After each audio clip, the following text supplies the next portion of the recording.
बालिका बहू, तेरी शादी होने वाली है अगले महीने। ये बस्ता उठाकर कॉलेज जाना बंद कर दे अब। अरे कैसी बात कर रही हो, अभी उसकी उम्र ही क्या है। इतनी जल्दी शादी करने का फैसला मैं नहीं लेने वाला।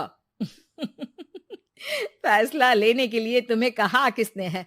अरे मैंने कह दी शादी है तो है अगले महीने। बेचारी अमिता करती भी तो क्या, छोटी सी उम्र में बन जाती है अपने से 2 गुने उम्र के आदमी की बीवी। शादी के बाद देर रात पति घर आता है। खाना लगाओ, भूख लग रही है। अमिता खाना लगाती है। ये क्या बनाया है? वो सारा खाना फेंक देता है। कर्म ही खराब थे जो इतनी कम उम्र की लड़की से शादी करा दी। तभी वहाँ अमिता की सास आ जाती है। अरे हमें क्या पता था कि ये इतनी कामकाज में ढीली है। इसकी माँ ने तो कहा था रॉकेट की स्पीड से काम करती है। अमिता को आए दिन ससुराल में ताने, गालियां और कभी कभी तो मार भी पड़ती। सुन जा, अपनी माँ को बोल 50,000 रुपए भेजे, फ्री में नहीं रखना है तुझे।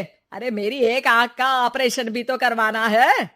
अमिता को सास घर से निकाल देती है। अमिता परेशान होकर मायके की ओर जाती है। वो घर तो पहुंचती है लेकिन वहाँ ताला लगा है। अरे अमिता बेटी, क्या हाल बना रखा है तेरे पति ने? कहाँ है वो? अमिता पड़ोसी के सामने रोने लगती है। मुझे नहीं जाना उस घर में चाची। मेरे मम्मी पापा कहाँ है? उन लोगों ने तो ये मकान छोड़ दिया बिटिया। वो लोग तो कहीं और शहर चले गए, तुझे नहीं बताया? अमिता जोर जोर से रोने लगती है। नहीं बताया? ये क्या कर गए माँ पिताजी मेरे साथ? मेरी जिंदगी तो नर्क से भी खराब है। अब मैं क्या करूं?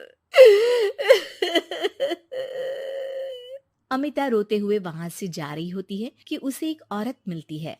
अरे सुनो तो, रो क्यों रही हो? तो क्या करूं, हंसू?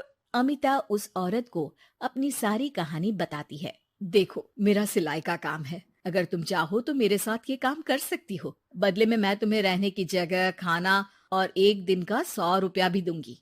अमिता कुछ सोचती है और फिर उस औरत के साथ चल देती है। अब क्या था, अमिता की जिंदगी अपने मायके और ससुराल से दूर एक नए सिरे से शुरू होती है। रहना खाना फ्री होने के कारण अमिता रोज का पैसा बचा लेती। वो आसपास के लोगों के भी कपड़े सिलने लगी। और एक दिन सिलाई सेंटर की एक औरत कहती है, अरे वो साड़ी की कंपनी है ना, वो बिक रही है।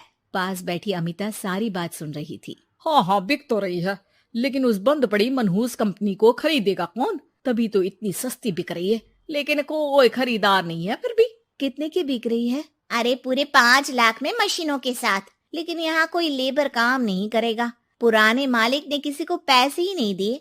उन लोगों ने कहा है कि जो नया मालिक आएगा वो लोगों को पैसा देगा।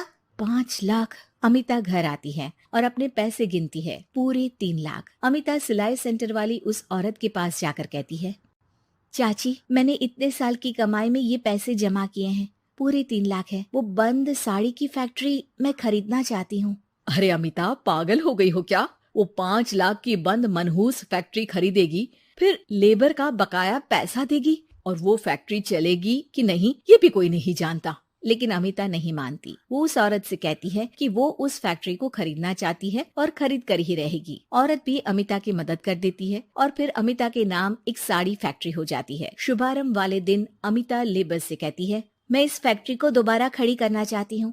आप लोग इसमें माहिर हैं। मैं नहीं जानती कि पहले वाला मालिक के काम करने का क्या तरीका था, लेकिन मैं अपनी योजनाओं के साथ आई हूँ। मेरे पास आप लोगों को देने के लिए अभी तो पैसे नहीं है, लेकिन मैं वादा करती हूँ 3 महीने में आप लोगों के पैसे ब्याज सहित आप लोगों को दे दूंगी।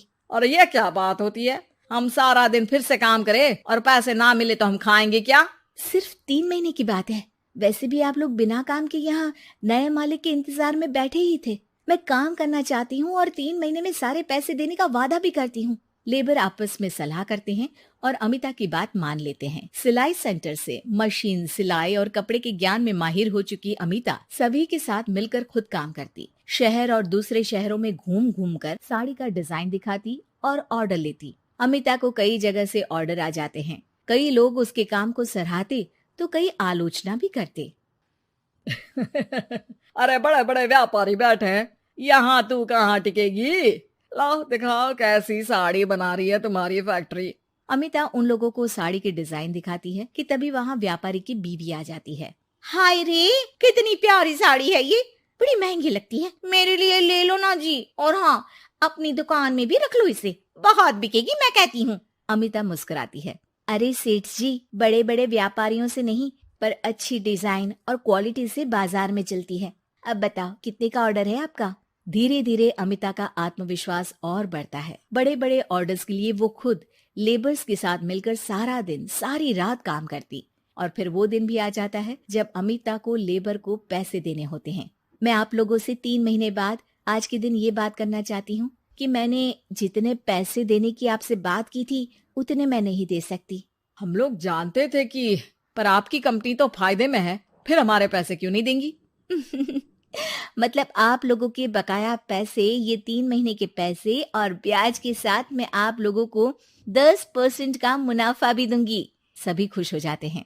मेरा कोई परिवार नहीं है, लेकिन दिन रात आप लोगों के साथ काम करके मुझे आप लोगों में ही अपना परिवार दिखता है। अमिता की फोटो पेपर में छपती है। उसके बिजनेस मॉडल को पढ़ने के लिए कई बच्चे भी उसका इंटरव्यू करते हैं। अब अमिता 1 से 2 और 2 से 4 फैक्ट्री खोलकर देश में बड़ा नाम कमाती है।